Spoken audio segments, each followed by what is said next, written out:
Hello friend, जय हिंद। आप सभी का फिर से स्वागत है। और जैसा कि पता है कि आपको P by Q Bihar police जो 21,391 वैकेंसी निकली है, उसी से संबंधित जितने भी क्वेश्चन को पूछा गया है अब तक के, मतलब प्रीवियस ईयर क्वेश्चन, तो उसका हम एनालिसिस करा रहे हैं। और इसके पहले हम लोग 10 वीडियो डाल चुके हैं। तो आप लोग उसे जा करके अगर नहीं देखे हैं तो देख लीजिएगा, ठीक है। और आज हमारा 11वां वीडियो है। और ये जो वीडियो है, ये हल प्रश्न पत्र 12/1/2020 का है। 12/1/2020 के जो प्रथम पाली में पूछा गया था, उस क्वेश्चन को आज हम लोग एनालिसिस करने वाले हैं। तो आप लोग वीडियो में बने रहिए। और एक रिक्वेस्ट है कि आप लोग पूरा वीडियो देखिएगा, तभी आपको पूरी सफलता मिलने वाली है। और हमारे चैनल पर अगर नए हैं तो एक बार चैनल को सपोर्ट कर दीजिए। और हाँ, इसका पीडीएफ हमारा टेलीग्राम चैनल है जीके जीएस डिस्कशन नाम का, वहाँ पर आपको पीडीएफ उपलब्ध करा दिया जाएगा। आप डिस्क्रिप्शन बॉक्स से जाके जुड़ सकते हैं। तो चलते हैं, आज के वीडियो को स्टार्ट करते हैं। और इसमें हिंदी और इंग्लिश को हम स्किप करते हुए इसको आगे की ओर चलते हैं।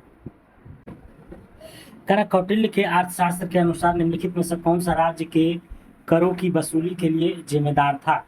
करा कौटिल्य के अर्थशास्त्र, कौटिल्य आप लोग को पता होगा, कौटिल्य कहिए, विष्णुगुप्त कहिए, चाणक्य कहिए, तो तीनों जो है एक ही व्यक्ति का नाम है।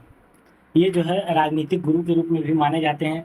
तो करा कौटिल्य के अर्थशास्त्र के अनुसार कौन राज्य के करों की वसूली के लिए जिम्मेदार था। तो कौन सा था? समाहर्ता था। कौन था? समाहर्ता। करा कौन राज्य के करों की वसूली के लिए जिम्मेदार था, मतलब जो राज्य के लिए वसूली करता था, करों का वसूली करता था, उसके लिए कौन अधिकृत था? तो कौन था? समाहर्ता। कौन था? समाहर्ता था। कौटिल्य के अर्थशास्त्र के अनुसार कौन था? समाहर्ता था। तो समाहर्ता राज्य के करों की वसूली के लिए जिम्मेदार था। कौटिल्य के अर्थशास्त्र में मौर्यकालीन प्रशासन की जानकारी दी गई है ना। कौटिल्य के अर्थशास्त्र की अगर बात की जाए तो इसमें मौर्यकालीन प्रशासन की जानकारी दी गई है, जिसके अनुसार केंद्रीय प्रशासन का प्रत्येक विभाग तीर्थ कहलाता था और सामान्यतः तीर्थों की संख्या 18 थी। जिस तरह से अभी मंत्री होता है तो उस समय तीर्थ हुआ करता था। समाहर्ता, फिर से एक बार क्वेश्चन को समझाते हैं कि कौटिल्य जो हमारे राजनीतिक गुरु कहलाते थे, जो मौर्यकालीन शासक से संबंधित है, तो वह कौन राज्य के करों की वसूली के लिए जिम्मेदार था? तो कौन था? समाहर्ता था। और उसी समाहर्ता के बारे में कहा गया है ना। अर्थशास्त्र में मौर्यकालीन प्रशासन की जानकारी दी गई है। कौटिल्य के बारे में जो कौटिल्य लिखे हैं उसमें किसका दिया गया है? तो अर्थशास्त्र में मौर्यकालीन प्रशासन की, केंद्रीय प्रशासन का प्रत्येक विभाग तीर्थ कहलाता था। और जो उसका अलग अलग विभाग का जो है ना मंत्री था, जो भी कहिए, है ना, तो उसमें जो उसको क्या कहते हैं? तीर्थ कहलाता था। और वो तीर्थों की संख्या कितनी थी? तो 18 थी। बहुत अच्छा क्वेश्चन था, इसीलिए मैं इतना देर इसको डिस्कशन किया बार बार। अगला क्वेश्चन चलते हैं, 22 नंबर। निम्नलिखित में से किसका सही मेल नहीं है? सही मेल नहीं है ना, सही नहीं है मतलब ये साटना है। तो कुछ औद्योगिक क्षेत्र हैं, एक तरफ उसका देश है। तो ओसाका के सही मेल नहीं है। तो ओसाका के जो औद्योगिक क्षेत्र किसका देश का है? तो जापान का, है ना। ओसाका जो है किस देश का औद्योगिक क्षेत्र है? तो जापान का है। ब्रिटेन के लेक्सायर है, भारत के सेलम है, फ्रांस के बर्मिंघम है ना। तो इस तरह से ये, अगर फ्रांस का बर्मिंघम देखा जाए तो ये गलत है। ये क्या है? गलत है। बाकी सब सही है। जापान के ओसाका, ब्रिटेन के लोकशायर और भारत के सेलम है, ठीक है। इसमें कुछ डिस्क्राइब किया गया है, तो उसे हम लोग देखते हैं। कह रहा बर्मिंघम औद्योगिक क्षेत्र यूके, यूनाइटेड किंगडम में है। बर्मिंघम की अगर बात की जाए तो कहाँ? यूनाइटेड किंगडम, जबकि यहाँ बर्मिंघम दिया गया था क्या? फ्रांस दिया गया था। तो कह रहा बर्मिंघम औद्योगिक क्षेत्र जो है यूनाइटेड किंगडम में है, यूके में है। जो लौह इस्पात के लिए प्रसिद्ध है। बर्मिंघम किसके लिए प्रसिद्ध है? तो लोहा के लौह इस्पात के लिए प्रसिद्ध है। सेलम भारत के तमिलनाडु राज्य में स्थित है, जो लोहे इस्पात उद्योग के लिए प्रसिद्ध है। और सेलम भी कहाँ है? तो ये भारत के तमिलनाडु में है। ओसाका टेक्सटाइल्स के लिए विशेषता सूती वस्त्र उद्योग हेतु प्रसिद्ध है। लंकाशायर शहर कपड़ा निर्माण के लिए प्रसिद्ध है। तो ये सभी इसकी विशेषताएं थी देश की। अगला, सत्यशोधक समाज की स्थापना हुई थी तो 1873 ईस्वी में। सत्यशोधक समाज की स्थापना की अगर बात किया जाए तो किसने किया है? ज्योतिबा फुले के द्वारा। किसके द्वारा? ज्योतिबा फुले के द्वारा 1873 ईस्वी में दलितों और निम्न जातियों के कल्याण से संबंधित एक आंदोलन था। करा सत्यशोधक जो समाज की स्थापना किसने किया था? तो ज्योतिबा फुले ने। तो ये समाज क्या था? तो इसमें जो है दलितों और जो निम्न कोटि के जाति के लोग हैं उसी के कल्याण से ये क्या है? संबंधित है। उसी के कल्याण से संबंधित है क्या? तो ये सत्य शोधक समाज जिसकी स्थापना 1873 में हुई थी। अगला क्वेश्चन,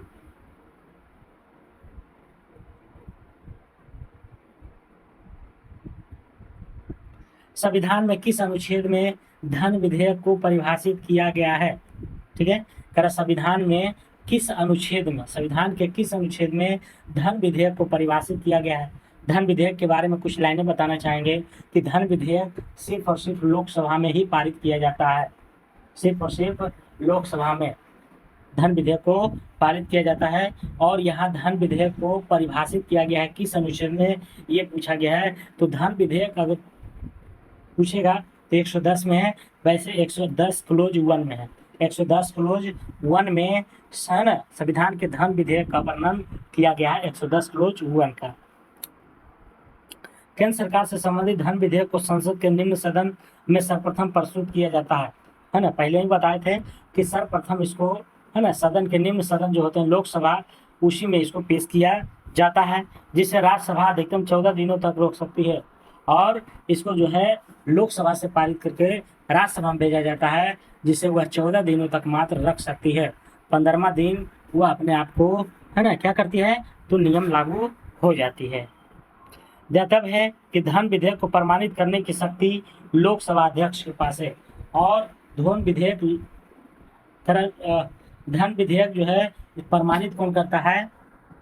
तो इसका कौन करता है? लोकसभा के स्पीकर करता है, लोकसभा के स्पीकर। अगला क्वेश्चन, इकाई संतुलित बजट गुणक का तात्पर्य है कि करों में रुपये की वृद्धि से आय क्या होगी? तो 1 रुपया बढ़ जाएगी। करा इकाई संतुलित बजट गुणक का तात्पर्य है कि करों में रुपये की वृद्धि से आय क्या होगी? तो 1 रुपया से बढ़ जाएगी। अगला क्वेश्चन है, निम्न में से कौन सा युग्म गलत है? इसमें से गलत छांटना है। तो क्या कुंवर सिंह बिहार से संबंधित है? तो बिल्कुल सही है ना। कुंवर सिंह तो कौन नहीं जानता है ना। कुंवर सिंह जो है आरा जिला के जगदीशपुर से जो है संबंध रखते हैं, तो बिहार से ही संबंधित है। लक्ष्मीबाई झांसी, ये भी सही है। नाना साहिब अवध नहीं, ये नाना साहिब अवध नहीं है। नाना साहेब आपको हो जाएंगे कानपुर से। कैसे हो जाएंगे? तो कानपुर से। और मौलवी अहमदुल्ला की अगर बात की जाए तो ये फैजाबाद से संबंधित है। मौलवी अहमदुल्ला किससे हैं? तो फैजाबाद से। अगला क्वेश्चन 27 नंबर,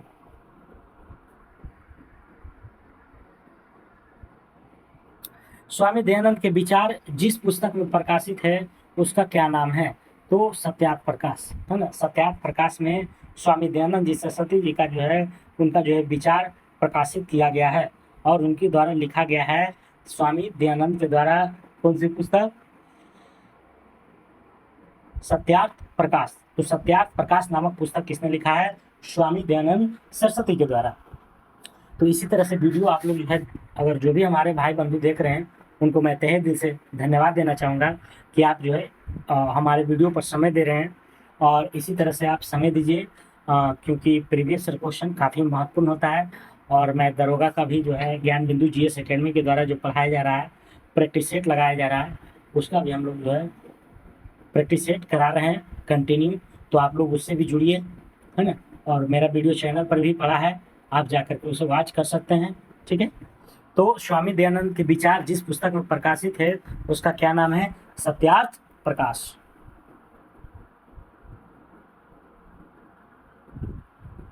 2001 से 2011 के दशक में भारत के निम्नलिखित राज्यों में से सर्वाधिक जनसंख्या वृद्धि दर है।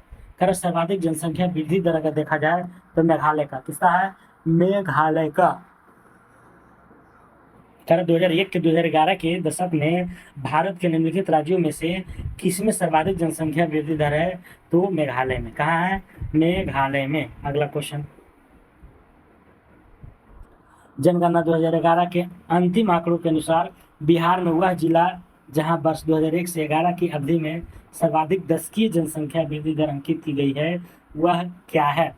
मतलब कितना है? करा जनगणना 2011 के अंतिम आंकड़ों के अनुसार बिहार में वह जिला जहां वर्ष 2001 से 11 की अवधि में सर्वाधिक दशकीय जनसंख्या वृद्धि हुई है, वह सबसे ज़्यादा दशकीय जनसंख्या वृद्धि कहाँ हुई है? तो कहाँ हुई है? मधेपुरा में। कहाँ हुई है? मधेपुरा में 30.65%। 30.65%। अगला क्वेश्चन।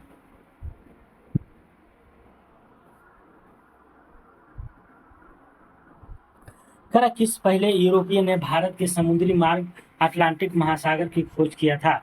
करा किस पहले यूरोपीय ने भारत के समुद्री मार्ग, तो ये सबसे पहले किसने किया था? वास्को डी गामा ने, है ना। 1498 में आया था, 97-98 में, और केरल के कालीकट पर आया था, और इस समय वहाँ का राजा देवथोंदर जमोरिन था। तो ये सभी क्वेश्चन जो है इंपॉर्टेंट है ना। अलग अलग पूछ देता किसने, है ना। वहाँ का राजा उस समय कौन था? तो जमोरिन था, जिसने उसका क्या किया था? स्वागत किया था। और वो जो आया था वास्को डी गामा, वह किसके सहायता से आया था? तो अब्दुल मनीत की सहायता से वह आया था। अगला क्वेश्चन है, करा साधनों के पारिश्रमिक का निर्धारण किया जाता है? करा साधनों के पारिश्रमिक का निर्धारण किया जाता है वितरण के सीमांत उत्पादकता सिद्धांत से। वितरण के सीमांत उत्पादकता सिद्धांत के माध्यम से। अगला क्वेश्चन,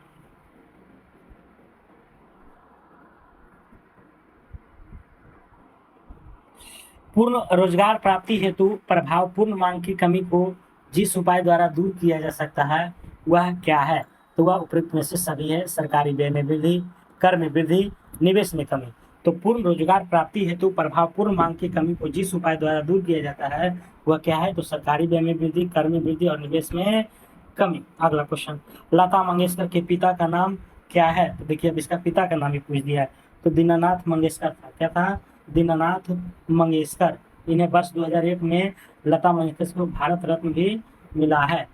अगला क्वेश्चन, भारत के उपराष्ट्रपति के निर्वाचन मंडल में शामिल होते हैं, मतलब जब उपराष्ट्रपति का चुनाव होता है तो उसमें कौन कौन से सदस्य भाग लेते हैं? तो संसद के दोनों सदनों के सदस्य लेते हैं, है ना। संसद के दोनों सदनों के सदस्य इसमें भाग लेते हैं, अर्थात लोकसभा और राज्यसभा। अगला क्वेश्चन, भारतीय संविधान की 7वीं अनुसूची में आते हैं, क्या आते हैं? तो कह रहा 7वीं अनुसूची में क्या आता है? उपरोक्त में सभी राज्य सूची, संघ सूची, संवृत्ति सूची। मतलब तो जो वर्गीकरण किया गया है केंद्र और राज्य के बीच में, शक्तियां को जो बंटवारा किया गया है, वह 7वीं अनुसूची में वर्णित है। अगला क्वेश्चन, निम्न में से कौन सा अप्रत्यक्ष कर नहीं है? तो कह रहा अप्रत्यक्ष कर नहीं है निगम कर। निगम कर क्या है? तो एक डायरेक्ट टैक्स है, प्रत्यक्ष कर है। निगम कर दैट इज प्रत्यक्ष कर।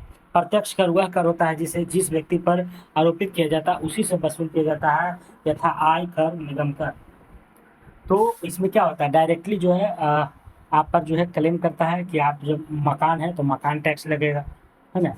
तो ये सभी जो है जो डायरेक्ट लिया जाता है उसे प्रत्यक्ष कर कहते हैं। अगला क्वेश्चन, पटना उच्च न्यायालय भवन की आधारशिला रखी गई थी, तो 3 फरवरी 1916 को, है ना। सॉरी, आधारशिला बोल रहा है, तो आधारशिला इसमें रखा गया था 1 दिसंबर 1913 को। 1 दिसंबर 1913 को, और यह जो है 1916 में इसका उद्घाटन किया गया था। इसका तो पटना उच्च न्यायालय भवन की आधारशिला कब रखी गई थी? तो आधारशिला अगर पूछे तो 3 साल घटा देना है, यानी 1913 में। अगला क्वेश्चन,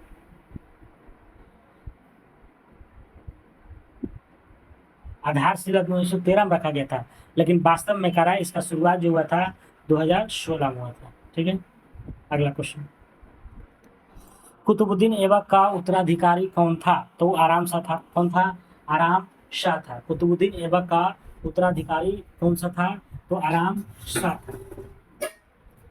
कुतुबुद्दीन ऐबक को भारत में तुर्क सत्ता का संस्थापक माना जाता है। क्या माना जाता है? तो तुर्क सत्ता का संस्थापक माना जाता है, और इनका उत्तराधिकारी आराम शाह था। आराम शाह की हत्या कर इल्तुतमिश गद्दी पर बैठा, जिसे तुर्क सत्ता का वास्तविक संस्थापक माना जाता है। अगला क्वेश्चन, निम्न में से किसने प्राकृतिक अधिकारों के सिद्धांतों का प्रतिपादन किया था? तो जॉन लॉक ने। किसने किया था? जॉन लॉक ने। निम्न में से किसने प्राकृतिक अधिकारों के सिद्धांत का प्रतिपादन किया है? तो जॉन लॉक। अगला क्वेश्चन, भारत के उत्तरी पश्चिमी भाग में शीतकालीन वर्षा मुख्य रूप से किस कारण से होती है? तो शीतकालीन वर्षा की अगर बात की जाए किस कारण से होती है, तो पश्चिमी विक्षोभ के कारण। भारत के उत्तरी पश्चिमी भाग में शीतकालीन वर्षा मुख्य रूप से किस कारण होती है? तो पश्चिमी विक्षोभ से। अगला क्वेश्चन,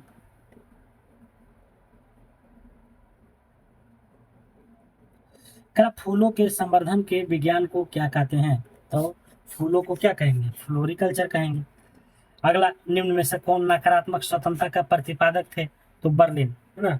नकारात्मक स्वतंत्रता के जो प्रतिपादक थे कौन थे? तो वर्लिन थे। कौन थे?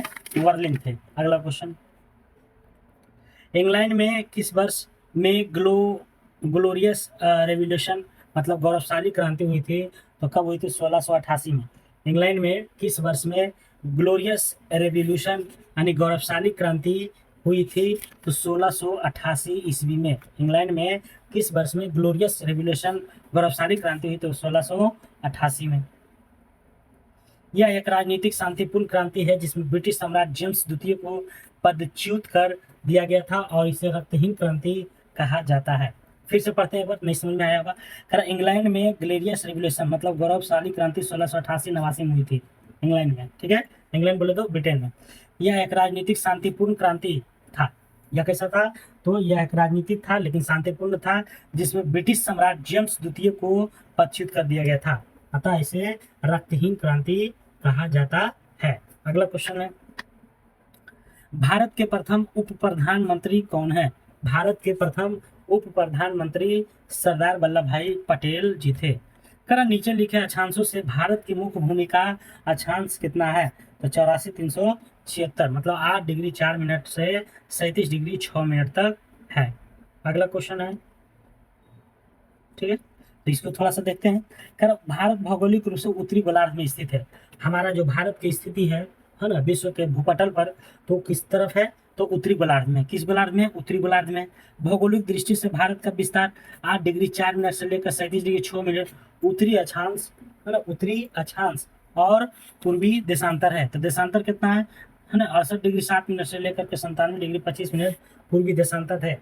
तो इसको ऐसे याद रखिए, है ना, 84,376 उत्तरी अक्षांश से लेकर के और उत्तरी से लेकर के पूर्वी तक 68,7 से 97,25 पूर्वी देशांतर के बीच है। ठीक है, तो उत्तरी से लेकर के पूर्वी के बीच में है। और हमारा जो भारत है वह किस ध्रुव में है?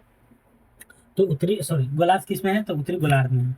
मेहरुनिसा परवेज को किस सम्मान से सम्मानित किया गया है? करा मेहरुनिसा परवेज को किस सम्मान से सम्मानित किया गया है? तो पद्मश्री से। मेहरुनिसा परवेज, तो ये जो है करंट अफेयर्स का उस समय का क्वेश्चन है, इसको स्किप करते हैं। निम्न में से कौन एक प्राथमिक उपभोक्ता है? तो प्राथमिक उपभोक्ता की अगर बात की जाए तो हिरन हो जाएगा। मतलब जो घास उस खाता है, शाकाहारी वाला चीज जो है जो खाता है उसी को प्राथमिक उपभोक्ता कहते हैं। अगला क्वेश्चन है, निम्नलिखित में से कौन सी गैस धरातल पर तापमान की वृद्धि के लिए मुख्य रूप से उत्तरदायी है? तो CO2, है ना। CO2 हमारे वायुमंडल में 0.03 है, 0.03% है ना।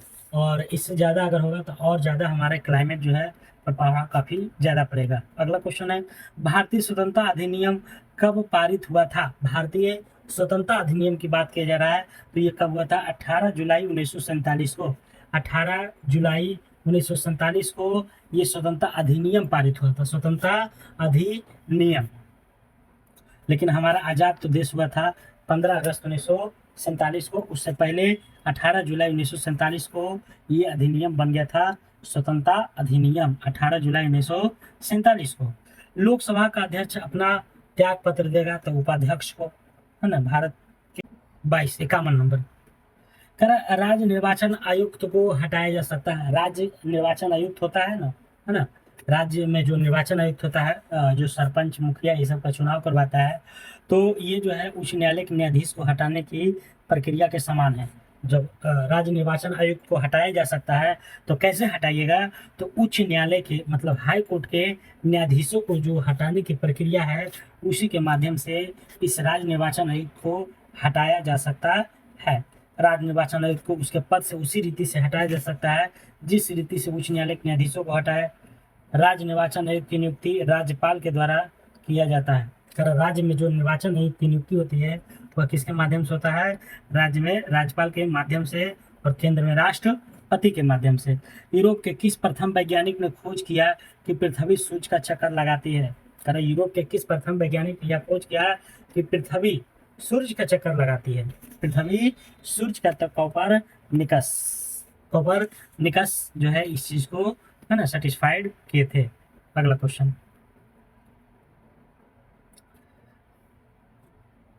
दक्षिणी गोलार्ध में व्यापारिक पवनों को बहने की दिशा क्या है, तो ये दक्षिण पूर्व में बहती है। किधर बहती है, दक्षिण पूर्व में। अगला क्वेश्चन है, निम्नलिखित में से कौन से जिले में सिंदूर फैक्ट्री स्थित है। सिंदूर कहाँ बनता है, लखीसराय में ना जी।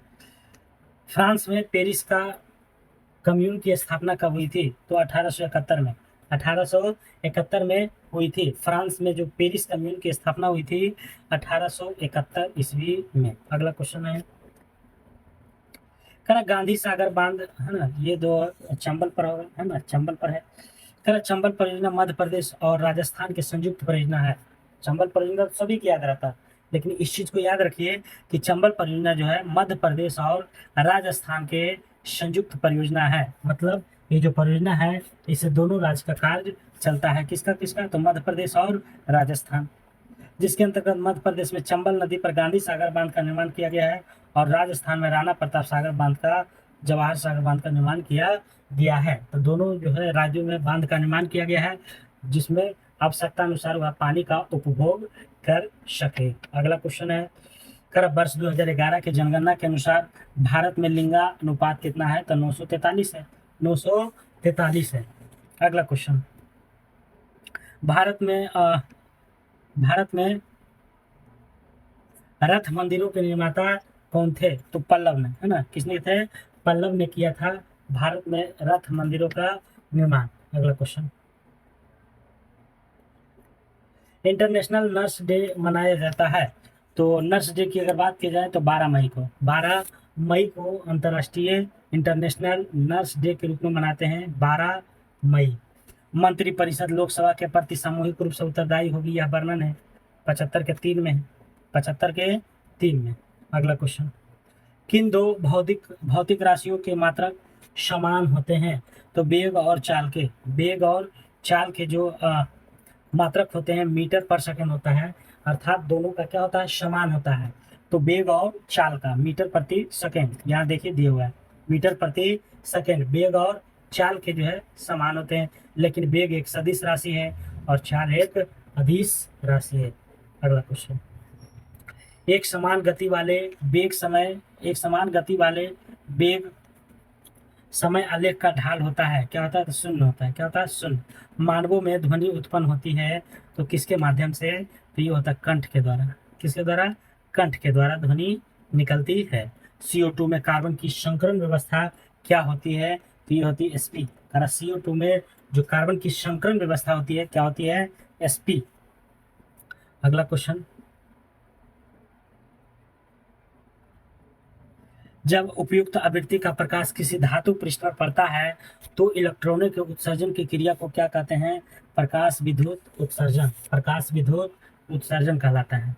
जब उपयुक्त आवृत्ति का प्रकाश किसी धातु पृष्ठ पर पड़ता है तो इलेक्ट्रॉनों के उत्सर्जन की क्रिया को क्या कहते हैं, प्रकाश विद्युत उत्सर्जन। निम्न में से कौन सी दवा एक पीड़ाहारी है, तो कौन सी है, नोवाल्जिन। तो दवाई के बारे में जो है आप लोग ध्यान दीजिए, ठीक है। कुछ नहीं करना है, जो दवाई लाने जाना है कभी कभी उसका नाम याद रखना है, किस चीज़ में काम करता है। इसी तरह से धीरे धीरे नॉलेज हो जाएगा। यदि किसी गतिशील वस्तु का द्रव्यमान आधा कर दिया जाए और चाल को दुगनी कर दिया जाए तो उसकी गति जो क्या हो जाएगी, दुगनी हो जाएगी। क्या हो जाएगी, दुगनी। अगला, इसका फार्मूला वैसे दिया हुआ है ना, के बराबर ½ mv²। इनमें से कौन जीव स्तनधारी नहीं है, तो स्तनधारी इसमें छिपकली नहीं है, बाकी बाघ, चमगादड़ है, लेकिन छिपकली है ना नहीं है। कौन कौन है? तो बाघ, भेल और चमगादड़। अगला क्वेश्चन है 69 नंबर। निम्नलिखित में से किस अम्ल के एकत्रित होने से मांसपेशियों में थकान होती है? तो लैक्टिक एसिड ना, है ना, लैक्टिक एसिड। और इसी एसिड के कारण जो है ना, दूध दही में परिवर्तन कर देता है। अगला क्वेश्चन, वर्गीकरण की द्विनाम पद्धति की अवधारणा लिनियस ने दिया था। किसने दिया था? लिनियस ने। निम्नलिखित में से कौन सा स्वश्वसी घटक नहीं है? स्वश्वसी घटक नहीं है तो अपघटक। अपघटक जो है स्वश्वसी घटक। आसमान का रंग नीला होने का क्या कारण है? तो प्रकाश का परिकिरणन। प्रकाश का परिकिरणन, स्कैटरिंग के कारण जो है आसमान का रंग नीला दिखाई देता है। अगला क्वेश्चन है, कोशिका भित्ति कोशिका में अनुपस्थित होती है। तो कोशिका भित्ति कोशिका में अंदर किसमें होती है? तो जंतु में। किसमें होती है? जंतु में। करेक्ट, कोशिका भित्ति जंतु कोशिका में अनुपस्थित होती है। निम्नलिखित में से ऑक्साइड के अम्लीय गुण का सही क्रम क्या है? तो क्या है? N2O5, SO2, CO2 और CO। यदि सरल रेखीय पूर्ति की वक्र कीमत अक्ष को काटता है तो पूर्ति की लोच क्या होगी? क्या होगी, है ना? अगला, तो इसका 75 का बी नंबर हो जाएगा, इकाई से अधिक। अगला क्वेश्चन, बोर की परिकल्पना अनुसार n में स्थिर कक्षा का कोणीय संवेग क्या होता है? तो NH/2 पाई। NH/2 पाई। रसायन विज्ञान का जनक किसे कहते हैं? चार्ल्स बेबेज को। रसायन विज्ञान के जनक किसको कहते हैं? चार्ल्स बेबेज को। अगला क्वेश्चन, जलीय विलयन में क्षार धातुओं के अपचायक का सही क्रम क्या है? तो लिथियम, सोडियम, पोटेशियम, है ना, रुबिडियम, है ना, CS, ये सभी जो है विलयन में क्षार धातुओं के अपचायक का सही क्रम है। अगला, रक्त का थक्का जमने के लिए आवश्यक विटामिन है तो के। कौन सा है? के है। निम्नलिखित में से कौन सा विद्युत का कुचालक है? तो विद्युत का कुचालक है आपको प्लास्टिक है। अगला क्वेश्चन, केंद्रीय प्रवृत्ति का सर्वाधिक लोकप्रिय एवं सर्वाधिक प्रयुक्त माप क्या है? तो माध्य है। क्या है? माध्य है।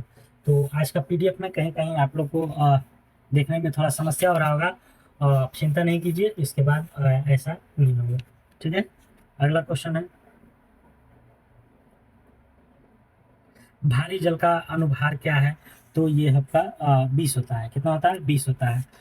करा, भारी जल वह जल होता है जिसमें हाइड्रोजन के स्थान पर उसके समस्थानिक आइसोटोप ड्यूटेरियम का प्रयोग किया जाता है। इसका अनुभार क्या होता है? 20 होता है। तो भारी जल आप लोग समझ गए होंगे, जिसमें हाइड्रोजन के स्थान पर उसके समस्थानिक, है ना, जो आइसोटोप और ड्यूटेरियम का प्रयोग किया जाता है, उसी को भारी जल। अगला, कुछ सिद्धांत की अवधारणा प्रस्तुत करने वाला वैज्ञानिक है। तो कुछ सिद्धांत की अवधारणा को प्रस्तुत करने वाले कौन है? स्लाइडन और स्वान। स्लाइडन और स्वान कुछ सिद्धांत की अवधारणा को दूर करने वाला है। प्राकृतिक बहुलक का उदाहरण है। प्राकृतिक बहुलक का उदाहरण है तो स्टार्च है। कौन है? स्टार्च है। एड्स एक जनित रोग है, विषाणु जनित रोग है। कौन सा रोग है? तो विषाणु जनित है।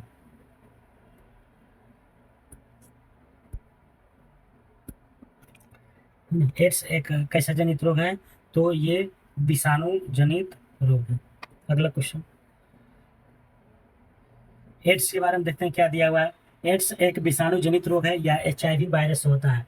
पूछ देगा कि एड्स कौन सा वायरस होता है, तो HIV नामक वायरस होता है और यह प्रतिरक्षा तंत्र को नष्ट कर देता है। मतलब जो आपके शरीर में रक्षा प्रदान करता है उसी को यह खत्म कर देता है। एड्स, इसका पूर्ण रूप होता है एक्वायर्ड इम्यूनो डिफिशियंसी सिंड्रोम।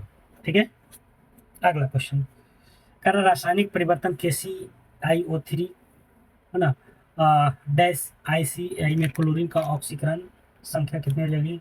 4। तो न्यूमेरिकल जो जानते होंगे वो आसानी से इसको समझ जाएंगे। खैर, यदि किसी वस्तु का वेग दुगना कर दिया जाए तो उसकी गतिज ऊर्जा क्या होगी? तो 4 गुना हो जाएगा। दुगना करिएगा तो 4 गुना हो जाएगा। अगला क्वेश्चन है, ये 88 नंबर क्वेश्चन चलते हैं। निम्नलिखित में से कौन सा अकोशिकीय जीव है? तो कौन है? विषाणु जो है अकोशिकीय जीव है, इसमें कोशिका नहीं होती है। अगला है, मोमबत्ती का जलना किस परिवर्तन? तो रासायनिक हो जाएगा, सॉरी, भौतिक व रासायनिक परिवर्तन दोनों है ना, क्योंकि देखिए, भौतिक या रासायनिक परिवर्तन दोनों इसलिए दिया है क्योंकि मोमबत्ती जो है एक रासायनिक परिवर्तन के रूप में भी आता है और भौतिक परिवर्तन के रूप में भी आता है, इसीलिए इसका आंसर दोनों दिया है। अगला क्वेश्चन है किस विटामिन का रासायनिक नाम साइनोकोबाल्मिन है? तो विटामिन B12 का विटामिन B12 का रासायनिक नाम साइनोकोबाल्मिन है। यहाँ कुछ विटामिन और उसके रासायनिक नाम है। ए का रेटिनॉल है, बी का रासायनिक नाम B1 का थायमिन है, B2 का राइबोफ्लोविन है, B3 के नियासिन है, B5 के पेंटोथेनिक अम्ल है और B6 का पायरोडिक्सिन है। तो B1 का थायमिन, B2 का राइबोफ्लोविन, B3 का नियासिन, B5 का पेंटाथेनिक और B6 का पायरोडेक्सिन है। तो इस तरह से आप लोग इसको याद करने की कोशिश कीजिएगा। और अब इसमें जो है मैथ के क्वेश्चन दिया गया है, कुछ इंटर लेवल है, कुछ कंपटीशन लेवल है। तो आप लोग मैथ भी बनाइए क्योंकि एक ही चीज़ से रिजल्ट होना आज के समय में संभव नहीं है। कुछ हिंदी, कुछ इंग्लिश और कुछ मैथ पर ध्यान देना है, ठीक है। तो इसी तरह से हमारे वीडियो से आप लोग जुड़े रहिए। आशा करते हैं कि आपको सफलता मिलेगी, ज़रूर मिलेगी। धैर्य को बनाए रखना है और इसका PDF हम डाल ही देंगे टेलीग्राम पर। आप वहाँ से एक बार जाकर फिर से एक बार रिपीट कीजिएगा ताकि माइंड में सेटअप हो जाए। तो आज के लिए इतने ही दोस्तों। जय हिंद, जय भारत, स्वस्थ रहिए, मस्त रहिए। Thank you.